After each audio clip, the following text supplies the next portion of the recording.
Hello dear students. देखो बच्चों, अब हम लोग यहाँ पर अभी थर्ड चैप्टर जो है केमिस्ट्री का, यानी एनसीईआरटी में तो चौथा चैप्टर है, लेकिन हम लोग अपने सिलेबस के अकॉर्डिंग थर्ड चैप्टर शुरू करने वाले हैं। दो चैप्टर ऑलरेडी हम लोग पढ़ चुके हैं पीछे, सॉल्यूशन और इलेक्ट्रोकेमिस्ट्री। ये दोनों चैप्टरों को आप अच्छे ढंग से रिवाइज कर लीजिए। पूरा नोट्स सारे वीडियो का तैयार करना है, दिमाग में सेट कर लीजिए। नोट्स नहीं रहेगा तो फिर दिक्कत होगी, नोट्स सामने रहेगा तो पढ़ने में समझने में आपको आसानी होगी। ठीक है, और वीडियो तो है ही, वीडियो भी आप देख सकते हैं, वहाँ से भी समझ सकते हैं जो टॉपिक आपको दिक्कत होगा अगर समझने में, तो है ना। तो सारे फार्मूला को एक जगह कलेक्ट करिए, सॉल्यूशन हो, इलेक्ट्रोकेमिस्ट्री हो, हर चैप्टर का जो भी फार्मूला, केमिस्ट्री की बात नहीं करें, मैथ में भी, फिजिक्स में भी, जो भी आपके पास अवेलेबल है सब कुछ, सबके फार्मूला को कलेक्ट करिए। 11th को रिवाइज में रखिए, 11th का रिवाइज भी करना एक रेगुलर रूटीन के तहत। ठीक है, और 12th में जो वीडियो आपको अवेलेबल हो रहा है वो सब हम लोग को अच्छे ढंग से पढ़ना है, रिवाइज करना है, टेस्ट देना है। टेस्ट से नहीं भागना है हम लोग को, क्योंकि टेस्ट नहीं दीजिएगा तो फिर सेल्फ इवेलुएट खुद को कैसे कर पाइएगा। जो भी डीपीपी आपको मिला है सारे डीपीपी सॉल्व करिए, एनसीईआरटी के सारे प्रॉब्लम को सॉल्व करिए। ठीक है, मैथ्स के जो बच्चे हैं कॉम्पिटिटिव बुक्स या मटेरियल जो भी आपके पास दिया है गया है अवेलेबल है, वो सबको पूरा बनाइए। बोर्ड की तैयारी के लिए एनसीईआरटी, मैथ के लिए RS अग्रवाल, RD शर्मा, किस तरह की बुक आती है, ये सब पूरे आपको सॉल्व करना है, एकदम खूब मेहनत करना है। चलो ठीक है, चलिए हम लोग अभी यहाँ पर क्या करेंगे, केमिस्ट्री का चैप्टर शुरू करेंगे, केमिकल काइनेटिक्स। ठीक है, केमिकल काइनेटिक्स है ना। तो काइनेटिक क्या है? काइनेटिक्स कहिए एक तरह से एक ग्रीक वर्ड है जिसका एक्चुअल मीनिंग होता है मूवमेंट। ठीक है, जैसे ना काइनेमेटिक्स हम लोग पढ़ते हैं, काइनेमेटिक्स फिजिक्स में, जिसमें मोशन के बारे में हम लोग पढ़ते हैं, उसी तरह से यहाँ मिलता जुलता हमारा ये वर्ड है केमिकल काइनेटिक्स। काइनेटिक्स का मतलब क्या समझेंगे? मूवमेंट। ठीक है, अब केमिकल काइनेटिक क्यों पढ़ते हैं, क्या इसका इम्पोर्टेंस है? ठीक है, सबसे पहले तो इसका हम लोग इम्पोर्टेंस समझ लें। ये इंडस्ट्रियली बहुत इम्पोर्टेंट है। इंडस्ट्रियली यानी इंडस्ट्री में केमिकल काइनेटिक का इस्तेमाल होता है। दूसरी बात कि केमिकल काइनेटिक पढ़ने से हमें फ़ायदा क्या होगा। ठीक है, पहले समझो ध्यान से, मैं बता रहा हूँ। थर्मोडायनामिक्स में हम लोग पढ़े थे, थर्मोडायनामिक्स 11th क्लास में आपने पढ़ा है। ठीक है, कि कोई भी रिएक्शन जब प्रोसीड होता है तो रिएक्टेंट से क्या बनता है? प्रोडक्ट। उस प्रोडक्ट में कुछ एनर्जी रिलीज होता है किसी रिएक्शन में, और किसी रिएक्शन में हम देखते हैं एनर्जी एब्जॉर्ब होता है, यानी कुछ प्रोसेस एक्सोथर्मिक होते हैं, कुछ प्रोसेस इंडोथर्मिक होते हैं। ठीक है, वहाँ हम लोगों ने गिब्स फ्री एनर्जी पढ़ा, स्पॉन्टेनिटी पढ़ा रिएक्शन के बारे में। लेकिन थर्मोडायनामिक्स की मदद से हम लोग किसी भी रिएक्शन का स्पीड नहीं निकाल पाते, उसका रेट नहीं निकाल पाते। रेट, कोई रिएक्शन किस स्पीड से हुआ है, कितने समय में ये रिएक्शन कंप्लीट हो जाएगा, या कितने समय के बाद रिएक्शन का कितना पार्ट प्रोडक्ट में चेंज हुआ है, ये सब हम लोग थर्मोडायनामिक्स में नहीं पढ़े हैं, यानी 11th के किसी भी चैप्टर में हम लोग नहीं पढ़े थे। ठीक है, इस केमिकल काइनेटिक में हम लोग मेनली यही चीज़ पढ़ाई करना, हम लोग इसी चीज़ को पढ़ाई करनी है।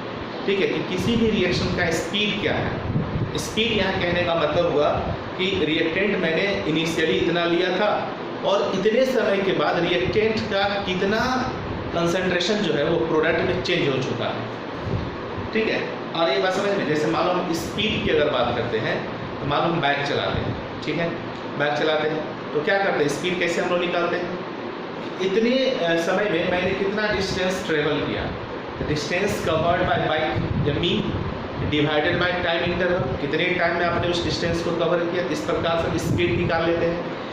ठीक इसी प्रकार से हम लोग केमिस्ट्री में भी किसी भी रिएक्शन का स्पीड फाइंड कर सकते हैं। स्पीड यानी स्पीड यहाँ कहने से के अलावा हम लोग रेट भी बोल सकते हैं। रेट, रिएक्शन का हम लोग रेट फाइंड कर सकते हैं कि रिएक्टेंट इतना लिए थे और रिएक्टेंट इतना से इतना हो गया, यानी रिएक्टेंट तो सीधी सी बात है, जो इनिशियल अमाउंट हम लेंगे तो अंडरस्टूड है कि with the passage of time, with the proceeding of reaction, reactant घटेगा।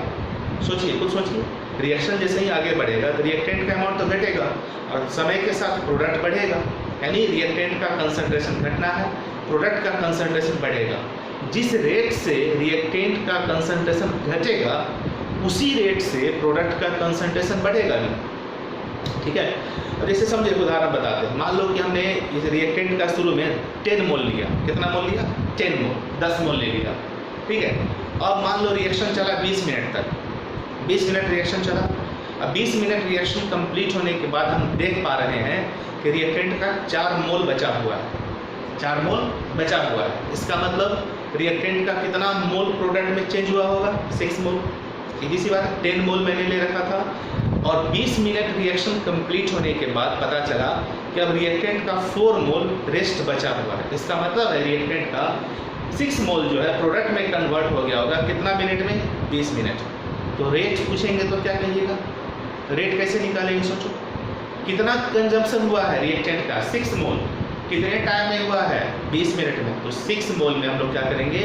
20 मिनट से डिवाइड कर देंगे। इस प्रकार से हमारा उस रिएक्शन का रेट फाइंड हो जाएगा। क्लियर है? बात समझ में आ गई? तो केमिकल काइनेटिक में हम लोग क्या पढ़ते हैं? Rate of reaction, chemical reaction यानी स्पीड ऑफ केमिकल रिएक्शन निकालना। दूसरी बात कि ये जो रेट है रिएक्शन का वो किस किस फैक्टर पर डिपेंड करता है? On which factor rate of reaction depends, यानी जो रेट ऑफ रिएक्शन को प्रभावित करता है फैक्टर, सर उस फैक्टर के बारे में हम लोग पढ़ेंगे, ठीक है। और हम लोग यहाँ पर रिएक्शन का ऑर्डर निकालेंगे, कौन सा रिएक्शन फर्स्ट ऑर्डर है, कौन सा रिएक्शन जीरो ऑर्डर है। सिलेबस के अकॉर्डिंग हम लोग को 2 ही ऑर्डर पढ़ना है, जीरो ऑर्डर और फर्स्ट ऑर्डर। और जीरो ऑर्डर और ये फर्स्ट ऑर्डर जो है ऑर्डर ऑफ रिएक्शन इस चैप्टर का ब्रेन है, ब्रेन। मैं हर चैप्टर में इस बात का डिस्कस करता हूँ कि हर चैप्टर का एक मेजर पार्ट होता है जहाँ से न्यूमेरिकल सबसे ज़्यादा पूछा जाता है और वो बहुत इंपॉर्टेंट होता है। उसी प्रकार इस चैप्टर में भी सबसे इंपॉर्टेंट पार्ट हमारा क्या है? ऑर्डर ऑफ रिएक्शन, ठीक है। ये सबसे इंपॉर्टेंट है, जो आगे आएगा चैप्टर के बीच में आएगा। वहाँ तक पहुँचने से पहले हमें और भी बहुत सारी चीज़ सीखना होगा इस चैप्टर से रिलेटेड। और सबसे इंटरेस्टिंग बात आपको ये बताएं कि ये चैप्टर थोड़ा छोटा चैप्टर है। इलेक्ट्रोकेमिस्ट्री में आपको बहुत सारा वीडियो लेक्चर मिला होगा, सॉल्यूशन में मिला होगा, सॉल्यूशन से ज़्यादा इलेक्ट्रोकेमिस्ट्री में आपको दिया गया है वीडियो। लेकिन ये केमिकल काइनेटिक एक छोटा सा इंटरेस्टिंग चैप्टर है, ठीक है। तो हम लोग क्या करेंगे इसमें? केमिकल काइनेटिक में क्या पढ़ेंगे? स्पीड ऑफ रिएक्शन निकालना, रिएक्शन का स्पीड यानी रेट, किस किस फैक्टर पर उसका रेट डिपेंड करता है, और उस रिएक्शन का मैकेनिज्म हम लोग पढ़ेंगे। Mechanism is not organic chemistry वाला मैकेनिज्म, वो मैकेनिज्म की बात नहीं कर रहा। यहाँ मैकेनिज्म कहने का मतलब है कि रिएक्शन जो है प्रोसीड हो रहा है उसमें किस प्रकार से उसका मैकेनिज्म होता है, किस प्रकार से उसमें चेंजिंग आता है, वो थोड़ा सा हमको डिटेल डिस्क्रिप्शन यहाँ करना, ठीक है। तो ऐसे ही हम लोग चैप्टर को क्या बोलते हैं? केमिकल काइनेटिक, ठीक है। चलिए सबसे पहले हम लोग क्या करेंगे? केमिकल काइनेटिक टर्म को डिफाइन कर लेते हैं। क्लियर? तो बच्चों देखिए हम लोग यहाँ पर केमिकल काइनेटिक टर्म को डिफाइन कर रहे हैं। The branch of chemistry which,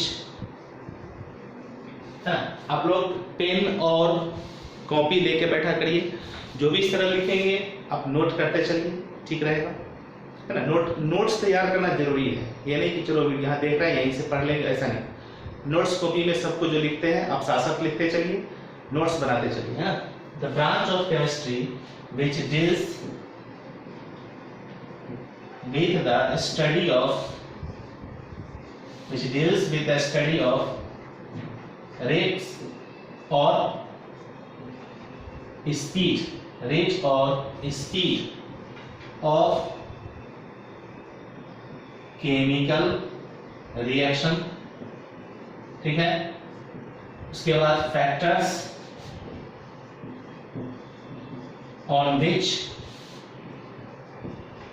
the rate of reaction depends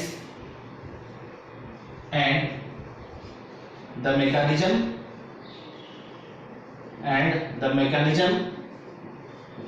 by which reaction proceeds, ठीक है। ये हम लोग किसमें स्टडी करते हैं? केमिकल काइनेटिक में। is known as chemical kinetics, ठीक है। बात समझ में आ गई?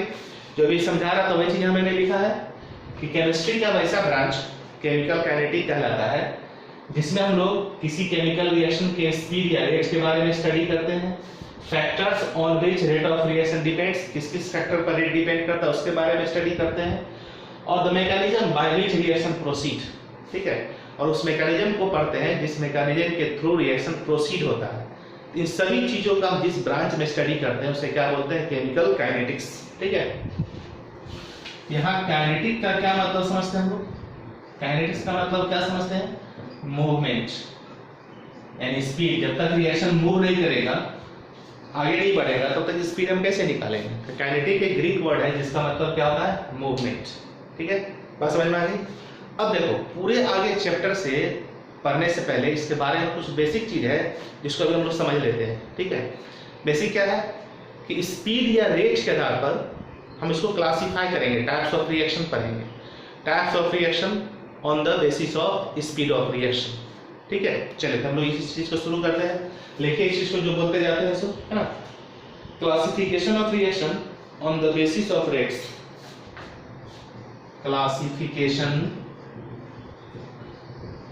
of reaction on the basis of rates। Rates के आधार पर, यानी जो रेट हम लोग समझेंगे थोड़ी देर में, रेट निकालना। मैंने बताया अभी रेट मतलब क्या? Change in concentration by time interval, कि जो भी कंसंट्रेशन में चेंजिंग आया रिएक्टेंट का या प्रोडक्ट का, कितने टाइम आया उसे डिवाइड कर देना है, इससे हमारा रेट ऑफ रिएक्शन फाइंड हो जाता है। बात को समझे? रिएक्टेंट मैंने इतना ले रखा था पहले, रिएक्शन इतने समय तक चला, मान लो एक पर्टिकुलर टाइम हम सोच लेते हैं, और उतने टाइम रिएक्शन चलने के बाद रिएक्टेंट का इतना अमाउंट बचा हुआ है, तो खर्च कितना हुआ, ठीक है। उस खर्च अमाउंट में जो रिएक्टेंट प्रोडक्ट में चेंज हुआ, उस अमाउंट में क्या करना है? हमें टाइम से डिवाइड कर देना है, कितने टाइम में वो चेंजिंग आया, बस यही तो रेट है, यही तो स्पीड कहलाता है रिएक्शन का, ठीक है। सेम स्पीड होगा प्रोडक्ट का। बात समझ रहे हैं क्या बोल रहे हैं? जिस रेट से रिएक्टेंट घटेगा उसी रेट से प्रोडक्ट तो बढ़ेगा भी ना, खुद सोचो। क्लियर है? रिएक्टेंट के घटने का रेट प्रोडक्ट के बढ़ने का रेट इक्वल होगा, है ना। तो क्या समझेंगे यहाँ पर? Classification of reaction on the basis of rates. तो पहला, very fast reaction, very fast reaction, very fast reaction. Very fast reaction समझ में आ रहा है आपको? तीन टाइप का हम लोग यहाँ रिएक्शन को बांटेंगे रेट के आधार पर, उसके स्पीड के आधार पर। एक ऐसा रिएक्शन जो बहुत ही तेजी से होता है, यानी बहुत ही short interval of time, instantaneously कहिए, टाइम के छोटे से फ्रैक्शन में कंप्लीट हो जाता है वो रिएक्शन, तो हो गया वेरी फास्ट रिएक्शन। बात समझिए, एक बार फिर से रिपीट कर देता हूं। वैसे रिएक्शन को हम लोग वेरी फास्ट रिएक्शन बोलते हैं जो फ्रैक्शन ऑफ सेकेंड, सेकेंडों में कंप्लीट हो जाता है जो रिएक्शन, यानी बहुत ही शॉर्ट इंटरवल ऑफ टाइम में वो रिएक्शन कंप्लीट कर जाता है, ठीक है। ऐसे रिएक्शन को हम लोग क्या कहते हैं? Very fast reaction. और सबसे मजे की बात यह है कि ऐसे रिएक्शन का रेट हम लोग नहीं फाइंड कर सकते। ऐसे रिएक्शन का रेट फाइंड करना आसान नहीं है, संभव नहीं है, क्योंकि सोचो कि जो रिएक्शन सेकेंडों में खत्म हो जाता है, एक आध सेकेंड में ही कंप्लीट हो जाता है, या सेकेंड के छोटे से हिस्से में कंप्लीट हो जाता है, तो सोचो कि उसमें टाइम से जैसे हम डिवाइड करेंगे तो टाइम इंटरवल इतना छोटा है कि उसका हम रेट निकालेंगे तो इनफाइनाइट टाइम दिखेगा आपको। चेंज इन कंसंट्रेशन ऊपर डाल दीजिए, टाइम इंटरवल बहुत छोटा है, सेकेंडों में खत्म हो रहा है, सेकेंडों से भी छोटा, 10 to the power -10 second, 10 to the power -10 second, इतने सेकेंड में रिएक्शन कंप्लीट। इतना से डिवाइड कर देंगे तो कितना बड़ा वैल्यू हमारा रेट का आ जाएगा। बात समझ में आ रही है क्या बोल रहे हैं? इसको हम उदाहरण समझते हैं, ठीक है, अभी जस्ट समझेंगे थोड़ी देर में। तो यानी अभी इतना दिमाग में बैठा लीजिए कि जो वेरी फास्ट रिएक्शन है उसका रेट फाइंड करना आसान नहीं है, हम लोग नहीं निकाल पाते हैं, ठीक है। एक टाइप का रिएक्शन हमारा ये हो गया। एक टाइप का रिएक्शन है वेरी स्लो रिएक्शन, बहुत ही स्लो रिएक्शन, है ना। जैसे अभी समझेंगे, देखो, जैसे वेरी फास्ट रिएक्शन, फिर से एक बार पीछे आते हैं। वेरी फास्ट रिएक्शन, आयनिक रिएक्शन, चलो उसके बारे में पहले लिख लेते हैं, है ना। लिखो वेरी फास्ट रिएक्शन, एक बार लिखो यहाँ पर, which take place instantaneously, which takes place instantaneously, instantaneously, ठीक है, यानी within fraction of time, within fraction of second, second में भी छोटे से टुकड़े में ये रिएक्शन कंप्लीट हो जाता है। ठीक है, और ये बात समझे तो लिख लें यहां पर। जैसे एग्जांपल समझो, आयनिक रिएक्शंस, आयनिक रिएक्शंस जितने भी आयनिक रिएक्शंस हैं, ठीक है, वो सब वेरी फास्ट रिएक्शन लाता है। क्यों, ये भी हम समझेंगे। चलो देखो यहाँ पर, जैसे आप ये रिएक्शन 9th 10th में पढ़ते आए होंगे, AgNO3 aqueous solution plus NaCl का एक्वस सॉल्यूशन आपस में रिएक्ट करके क्या बनाता है, AgCl सॉलिड, डाउनवर्ड एरो मतलब प्रेसिपिटेट, हम लोग यहाँ लिखते हैं व्हाइट प्रेसिपिटेट, है ना, प्लस NaNO3। ठीक है, ऐसा रिएक्शन जो भी होगा वो फ्रैक्शन ऑफ टाइम में कंप्लीट हो जाता है, बहुत कम समय में। क्यों, क्या है इस आयनिक रिएक्शन में कि बहुत शॉर्ट इंटरवल ऑफ टाइम में ये रिएक्शन कंप्लीट हो गया, क्या है इसमें? तो सोचो मैं क्या बता रहा हूँ। आयनिक रिएक्शन जो भी होगा उसमें किसी प्रकार का बॉन्ड, केमिकल बॉन्ड यानी स्पेशली कोवेलेंट बॉन्ड की बात करें, उसमें कोवेलेंट बॉन्ड यहाँ ब्रेक नहीं होता है। बात को समझे क्या बोल रहे हैं? जहां पर आपका कोवेलेंट बॉन्ड ब्रेक होगा उसमें टाइम लगता है, जहां कोवेलेंट बॉन्ड का ब्रेक ही नहीं होना है वहां टाइम तो लगेगा नहीं। हो क्या रहा है, केवल इंटरेक्शन, अपोजिट चार्ज के बीच इंटरेक्शन होगा। जैसे ही हम डालेंगे सॉल्यूशन को, दोनों मिलाएंगे तो अपोजिट चार्ज होगा, तुरंत एक दूसरे से इंटरेक्ट करके, है ना, अलग कंपाउंड बना लेता है। यहाँ कोई बॉन्ड जो है कोवेलेंट बॉन्ड ब्रेक नहीं होता है। बात समझ गए? अब देखो AgNO3 एक्वस सॉल्यूशन, बात को समझिए, एक्वस सॉल्यूशन है मींस क्या, ये तो ऑलरेडी आयनिक कंपाउंड है, वाटर में इसको डाले हुए हैं तो आयंस के फॉर्म में ही तो रहेगा, तो आयंस के फॉर्म में टूटा हुआ होगा।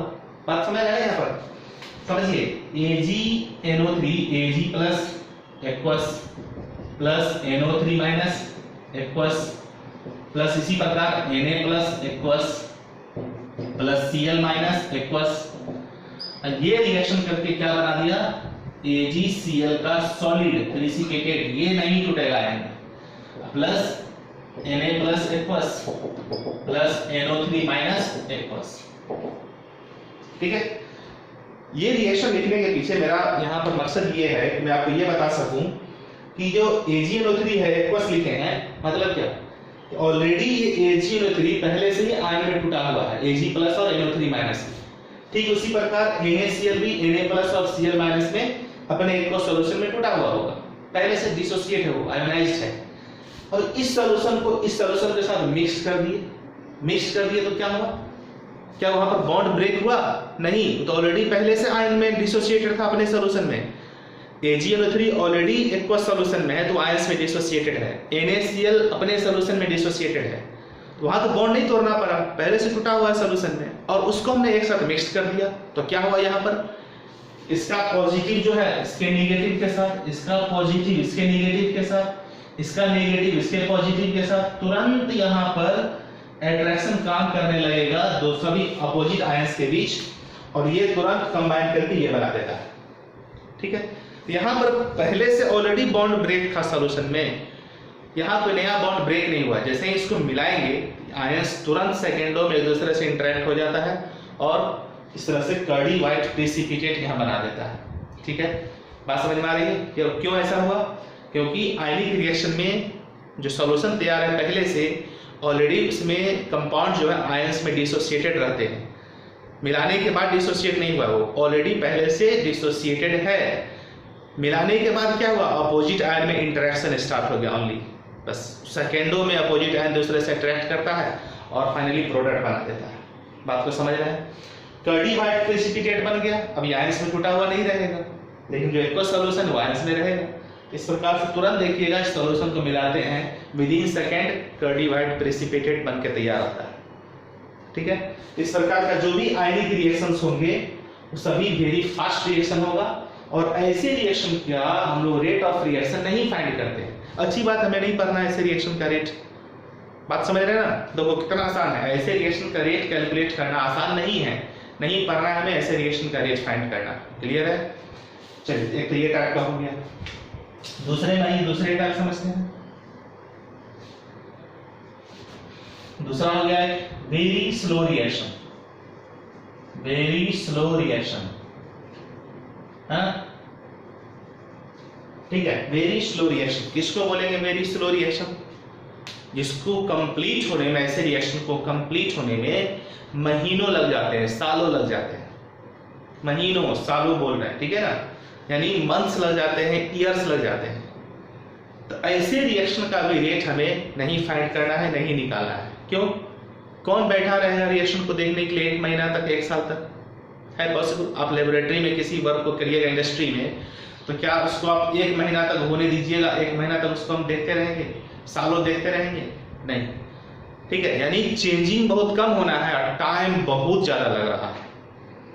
तो सोचो रेट क्या है? Change in concentration by time. अब चेंज इन कंसंट्रेशन बहुत छोटा हो रहा है क्योंकि रिएक्शन हो ही नहीं रहा है, बहुत स्लो प्रोसेस है, और टाइम बहुत ज्यादा लग रहा है, ठीक है। तो ऐसे रिएक्शन का रेट टेंड्स टू 0, बहुत कम होगा। तो ऐसे रिएक्शन का भी रेट हम लोग फाइंड नहीं करते हैं, ठीक है। बात समझ में आ गया? तो चलो इसके बारे में हम केवल क्लासीफाई कर लेते हैं और 1-2 लाइन पढ़ के समझ लेना है ना। तो वेरी स्लो रिएक्शन किसको कहेंगे? ठीक है, which takes place, ठीक है, बहुत ज्यादा टाइम, मतलब मंथ्स या years for completion of reaction, for completion of reaction, है ना। महीनों लग जाएंगे, सालों लग जाते हैं, ठीक है। बात समझ में आ रही है? चलो इधर दिख रहा है आपको? चलो अब दिख रहा है। अच्छा चलो करवा दिए। Which takes place months, years for completion of reaction, reaction को कंप्लीट होने में महीनों सालों लग जाते हैं, ठीक है। बहुत स्लो प्रोसेस होगा ये। ऐसे रिएक्शन का रेट हम लोग नहीं निकाल पाते, नहीं निकालना हम लोग। जैसे रस्टिंग ऑफ आयरन, सोचिए कि अगर हम किसी आयरन के प्लेट को या रॉड को ड्राई एयर में इस तरह रख देंगे तो क्या अभी रखेगा 10 मिनट में उसमें रस्टिंग लग जाएगा? नहीं, महीनों लग जाते हैं, 4 महीना 6 महीना लग जाता है ना। अब तो रस्टिंग थोड़ा टफ हो गया, इसलिए कि जो बहुत सारे आयरन के जो ऑब्जेक्ट आते हैं या टूल्स आते हैं, ऑलरेडी वो गैल्वेनाइज्ड रहता है या उसको प्रोटेक्शन का उपाय ऑलरेडी पीछे पड़ चुके हैं, इलेक्ट्रोकेमिस्ट्री चैप्टर के लास्ट में ध्यान में है। चलो तो इसमें एग्जांपल क्या हो जाएगा? एग्जांपल में क्या लिखेंगे हम लोग? रस्टिंग ऑफ आयरन, ठीक है, tarnishing of silver, tarnishing of silver, यानी आप इसको लिख सकते हैं कोरोजन। जो कोरोजन का प्रोसेस होता है वो काफी स्लो प्रोसेस है, ठीक है। एजिंग, यानी हम लोग का एज बहुत दिनों के बाद हम लोग कंप्लीट होते हैं, यानी 70-80 साल के बाद हम लोग मर जाते हैं। एक एवरेज लाइफ हम लोग का निकला वो हो गया। ये जैसे देखिए जो प्लांट्स होते हैं, प्लांट्स के जो लीफ होते हैं, लीफ उसको देखो पहले छोटा सा निकलता है, फिर बड़े होते हैं, फिर वो ग्रीन हो जाता है, फिर उसके बाद वो झड़ जाता है। कितना समय लग जाता है इस पूरे प्रोसेस में? बहुत लंबा समय लग जाता है, ठीक है। तो ऐसे रिएक्शन का हम लोग रेट नहीं निकाल पाते। चलिए इसका नोट करिए आप लोग पहले, ठीक है।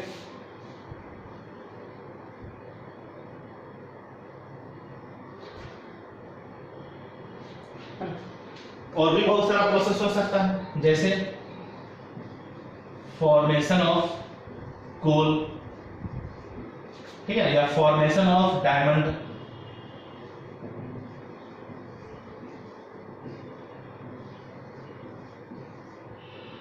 ठीक है, या colour change in leaf, colour change in leaf, ठीक है। बात समझ में आ रही है?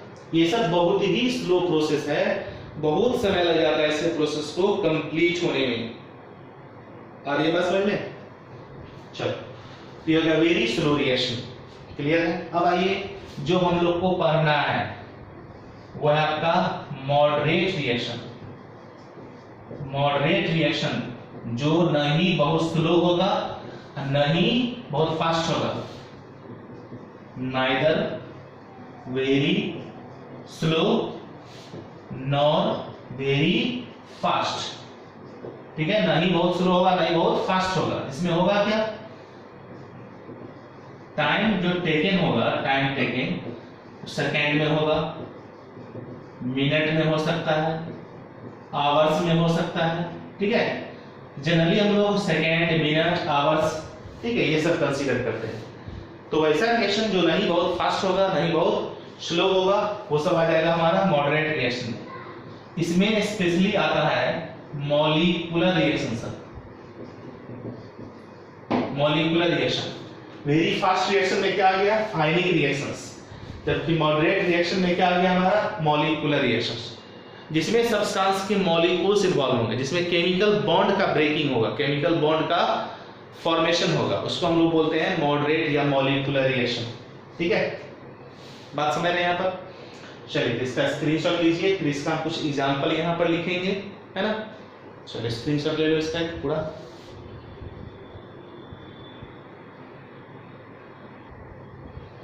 तो बच्चों मॉडरेट रिएक्शन में कैसा रिएक्शन आ जाएगा, मॉलिक्यूलर रिएक्शन। ठीक है, लिख ही चुके ऑलरेडी मॉलिक्यूलर रिएक्शन। कुछ उदाहरण समझ लेते हैं हम लोग। ठीक है, जैसे हाइड्रोलाइसिस ऑफ सुक्रोज, सुक्रोज का हाइड्रोलाइसिस, है ना, जैसे C12H22O11 plus H2O, hydrolysis means reaction with water in presence of acid, क्या बनता है, C6H12O6, जिसको हम लोग बोलते हैं ग्लूकोज, और साथ ही साथ क्या बनता है, C6H12O6 fructose. One molecule glucose का, वन मॉलिक्यूल फ्रुक्टोज का, एक मॉलिक्यूल सुक्रोज से। ये एक मॉडरेट रिएक्शन है, ऐसे रिएक्शन का हम लोग रेट निकालते हैं। और भी समझो उदाहरण, जैसे हाइड्रोलाइसिस ऑफ इथाइल एसीटेट, है ना, इथाइल एसीटेट क्या हो जाएगा, CH3COOC2H5 प्लस H2O, क्या बनता है इससे हमारा, CH3COOH एसिटिक एसिड और C2H5OH इथेनॉल। ठीक है, ये हो गया एसिटिक एसिड,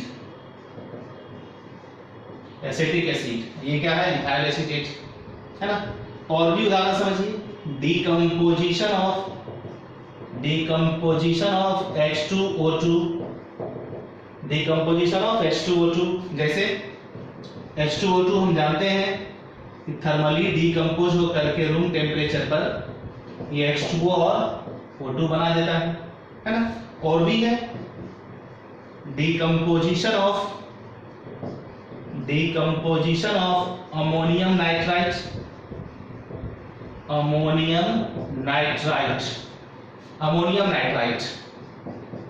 NH4NO2, NO3 रहता तो नाइट्रेट होता, यहाँ क्या NO2 तो नाइट्राइट, ये थर्मली डिकम्पोज हो जाता है, जिससे आपका नाइट्रोजन गैस बनता है और H2O बनता है।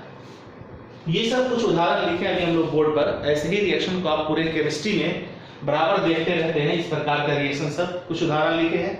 ये सब मॉडरेट रिएक्शन है ना। इसको कंप्लीट होने में कुछ मिनट लग सकता है, कुछ घंटे लग सकते हैं, आवर्स लग सकते हैं, साल नहीं लगेगा, नहीं इसको कंप्लीट होने में सेकेंड लगेगा। ऐसा नहीं कि फ्रैक्शन ऑफ सेकेंड में कंप्लीट हो रहा है, ऐसा ये रिएक्शन सब नहीं है। ठीक है, समझ में आ रही है? तो अब कुछ रिएक्शन बहुत स्लो होता है, कुछ रिएक्शन फास्ट होता है। क्यों होता है ऐसा? जैसे मान लो हम इसी की बात करें तो हो सकता है इसको कंप्लीट होने में 20 मिनट लग गया हो, इसको 15 मिनट लग गया हो, इसको 5 मिनट लग गया हो, इसको 2 घंटा लग गया हो। तो टाइमिंग तो अलग होगा, मिनट में भी तो बहुत सारी संभावनाएं हैं, घंटे में भी बहुत सारी संभावनाएं हैं। कोई रिएक्शन 10 मिनट में कंप्लीट हो रहा है, कुछ 20 मिनट में, किसी को आधे घंटा लग गया, किसी को 2 घंटा लग गया। क्यों अलग अलग रिएक्शन, अलग अलग टाइमिंग क्यों लगता है? क्या कारण है? रिएक्शन का स्पीड अलग अलग होने का। ठीक है, तो कारण है कि जो रिएक्शन जब प्रोसीड होता है तो उस दरमियान क्या होता है, किसी भी केमिकल रिएक्शन में क्या होता है, सोचो, पुराने बॉन्ड्स ब्रेक होते हैं और नए बॉन्ड्स का फॉर्मेशन होता है। बात को समझे? मॉलिक्यूलर रिएक्शन में क्या होता है कि रिएक्टिंग जो स्पीशीज है उसमें जो एटम्स आपस में जुड़े हुए हैं कोवेलेंट बॉन्ड से, उन बॉन्ड का ब्रेकिंग होगा, ठीक है, और नए बॉन्ड्स का फॉर्मेशन होता है जिससे प्रोडक्ट बनता है। तो किसी भी केमिकल रिएक्शन में यही चीज सबसे इंपॉर्टेंट है ना। जो टाइमिंग अलग अलग लगता है, रेट जो अलग अलग है, इसका वजह क्या है कि रिएक्टेंट में जो उसको बॉन्ड का ब्रेकिंग होता है, ब्रेकिंग में जो एनर्जी का कंजम्पशन होगा, जो एनर्जी का रिक्वायरमेंट होगा, वो अलग अलग होता है। कि वही बॉन्ड ऐसा है जो आसानी से टूट जाता है, किसी बॉन्ड को ब्रेक होने में ज़्यादा एनर्जी लगता है, टाइम लग जाता है। ठीक है, उसी प्रकार प्रोडक्ट जो बनता है तो किसी में कम एनर्जी रिलीज होता है, किसी में ज़्यादा एनर्जी रिलीज हो रहा है। मेन फैक्टर यही है, किसी भी रिएक्शन का स्पीड अलग होने का मेन कारण क्या है? ये कारण है कि किसी भी केमिकल रिएक्शन के दरमियान ओल्ड बॉन्ड्स जो है, पुराने बॉन्ड्स ब्रेक हो जाते हैं, न्यू बॉन्ड्स का फॉर्मेशन होता है। तो पुराने बॉन्ड्स जो ब्रेक होते हैं, उस बॉन्ड का जो स्ट्रेंथ होता है वो सभी बॉन्ड्स का सेम नहीं होता है। कुछ बॉन्ड ऐसे होते हैं जो आसानी से ब्रेक कर जाते हैं, किसी बॉन्ड्स को ब्रेक होने में ज़्यादा एनर्जी का कंजप्शन हो जाता है, ज़्यादा एनर्जी खर्च होता है। सीधी सी बात है, आपको टाइमिंग अलग अलग लगेगा, रेट अलग होगा। बात समझ रहे हैं ना क्या बोल रहे हैं? सो तो ये मेन फैक्टर है, रेट यानी स्पीड अलग अलग होने का। क्लियर है? बात समझ गए? चलिए, इन बातों को हम लोग लिखेंगे, उसे सुन करके भी आप याद रख सकते हैं, कोई बड़ा बात इसमें है नहीं, है ना। अब हम लोग यहाँ पर क्या करेंगे? Speed of reaction, rate of reaction निकालना सीखेंगे। क्लियर है? तो इतना पर स्क्रीनशॉट आप ले लीजिए। तो आइए बच्चों, हम लोग यहाँ पर 2 पॉइंट लिखे हैं जिसके बारे में ऑलरेडी मैंने पीछे डिस्कस कर रखा है इसी वीडियो में, कि आयनिक रिएक्शन फास्ट क्यों होता है, क्यों उसके कंप्लीशन में बहुत कम टाइम लगता है, और दूसरा कि अलग अलग रिएक्शन का रेट अलग अलग क्यों होता है। किसी रिएक्शन को कंप्लीट होने में कुछ मिनट लगेंगे, किसी को 20 मिनट, किसी को आधा घंटा, क्यों ऐसा होता है, ये मैंने समझा रखा है आपको। ये दोनों पॉइंट में यहाँ पर लिखा हुआ है, आप इसे नोट कर लीजिए। ठीक है, मैं एक बार इसको पढ़ देता हूँ क्या लिखा हुआ है। The instantaneous nature of ionic reaction, यानी आयनिक रिएक्शन का जो इंस्टेंटेनियस नेचर है कि बहुत ही कम समय में रिएक्शन कंप्लीट हो जाता है, क्यों ऐसा होता है? Is due to the fact that these do not involve any breaking of bonds। Ionic reaction में किसी प्रकार का बॉन्ड का ब्रेकिंग नहीं होता है, बल्कि सॉल्यूशन में ऑलरेडी जो आयनिक कंपाउंड है वो पहले से आयोनाइज्ड रहता है। जब ऐसे सब्सटेंस को मिलाते हैं तो बॉन्ड वहां ब्रेक हुआ नहीं, ऑलरेडी वो डिसोसिएटेड है, केवल उस अपोजिट आयन के बीच इंटरेक्शन स्टार्ट होने लगता है तुरंत, और रिएक्शन सेकेंडों में कंप्लीट हो जाता है, फ्रैक्शन ऑफ टाइम में भी कहीं, है ना। दूसरा है reason for the difference in rate, rate में डिफरेंस का क्या कारण है? तो पहले बता चुके हैं कि अलग अलग रिएक्शन में जो बॉन्ड्स होते हैं रिएक्टेंट्स के एटम्स के बीच, उसका बॉन्ड एनर्जी अलग अलग होता है। किसी का बॉन्ड एनर्जी कम है, आसानी से ब्रेक कर जाएगा, किसी का बॉन्ड एनर्जी अधिक है तो उसका बॉन्ड आसानी से ब्रेक नहीं करेगा, तो उसको ज्यादा टाइम लगेगा। बात समझ में आ रही है? तो a reaction involves the breaking and making of bonds. जानते हैं किसी भी रिएक्शन में क्या होता है? ब्रेकिंग और मेकिंग ऑफ बॉन्ड होता है। पुराने बॉन्ड्स ब्रेक करते हैं, न्यू बॉन्ड्स का फॉर्मेशन होता है। ठीक है, since different bonds require different amount of energy for breaking and different amount of energies are evolved when different kinds of new bonds are formed. समझ में आ रहा है क्या लिखा हुआ है? सो क्योंकि हम जानते हैं कि डिफरेंट जो बॉन्ड होगा, अलग अलग बॉन्ड जो होगा उसको ब्रेक करने में अलग अलग अमाउंट ऑफ एनर्जी का रिक्वायरमेंट होता है, वहीं जो न्यू बॉन्ड का फॉर्मेशन होता है उसमें अलग अलग अमाउंट एनर्जी इवॉल्व होता है। ठीक है, बस मेन वजह यही वजह है कि रेट ऑफ रिएक्शन जो होता है वो अलग अलग स्पीड से होता है, यानी रिएक्शन अलग अलग स्पीड से होता है। क्लियर है? बात समझ में आ गई? चलिए, यहाँ तक हम लोग बेसिक टर्म सब समझ गए। अब हम लोग जो अभी पढ़ेंगे वो रेट ऑफ रिएक्शन निकालना, जो काफी इंपॉर्टेंट है, और इस चैप्टर का पहला पार्ट भी है जहां पर आपका एक पार्ट इस चैप्टर का खत्म हो जाएगा। 3-4 पार्ट ही इसमें पढ़ना है मेजरली कहो, लास्ट एक छोटा छोटा टॉपिक सब पढ़ना है। मतलब पहले बता चुका हूँ, काफी छोटा चैप्टर है ये, और इसी बहाने होगा क्या कि आपका एक चैप्टर और खत्म हो चुका रहेगा। छोटा सा चैप्टर, इसको पहले हम लोग कंप्लीट कर लेते हैं, है ना। चलिए, इसका स्क्रीनशॉट लीजिए, फिर हम रेट ऑफ रिएक्शन निकालना सीखते हैं।